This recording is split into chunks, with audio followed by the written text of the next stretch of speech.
துபாயின் பளபளப்பான பிம்பம் இணையத்தில் அதிகமாக காணப்பட்டாலும் இங்கு பொருளாதாரத்தை இயக்க உதவும் புலம்பெயர்ந்த தொழிலாளர்களில் பலர் குறைந்த ஊதியமே பெறுகின்றார்கள்.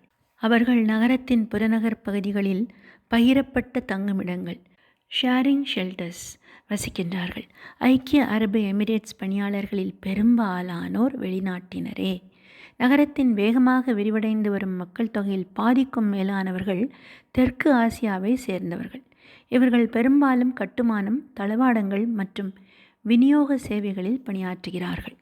பாகிஸ்தானை சேர்ந்த டெலிவரி டிரைவரான ஹம்சா போரின் முதல் சில நாட்களில் அதிகமான மக்கள் வீட்டிற்குள்ளேயே தங்கியிருந்ததால் ஆர்டர்கள் அதிகரித்தன என்று கூறுகிறார்.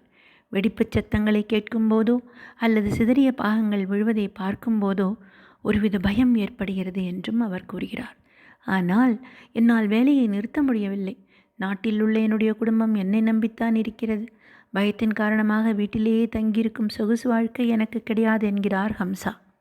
ஹம்சா உட்பட பெரும்பாலான குடியிருப்பாளர்கள் தாங்கள் இங்கேயே தங்குவதாக கூறினாலும் விமானம் கிடைக்கப்பெற்ற ஒரு சிலர் இங்கிருந்து வெளியேற முடிவு செய்திருக்கிறார்கள்.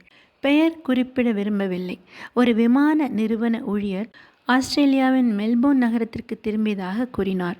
ஒவ்வொரு நாளும் தொடர்ச்சியான வெடிப்புச் சத்தங்களை கேட்பது மிகவும் பதற்றமாகிறது என்றும் அந்த விமான நிறுவன ஊழியர் கூறினார். பெருந்தொற்றுக்கு பிறகு கோடீஸ்வரர்களின் வருகையை துபாய் அதிக அளவில் கண்டுள்ளது. மேலும் வளரும் நாடுகளைச் சேர்ந்த நிபுணர்கள், இந்திய பொறியாளர்கள், எகிப்திய மருத்துவர்கள் அல்லது பிலிப்பைன்ஸ் செவிலியர்கள் என யாராக இருந்தாலும் ஐரோப்பா அல்லது வட அமெரிக்காவை விட துபாயில் வேலைக்கான விசாக்களை பெறுவது மிகவும் எளிதானது. சில சமயங்களில் அதிக ஊதியமும் கிடைக்கிறது. அதிபர் ஷேக் முகமது பின் சயீத் துபாய் நாடு தங்களை பாதுகாக்கும் என்று குடியிருப்பாளர்களுக்கு உறுதியளித்தார்.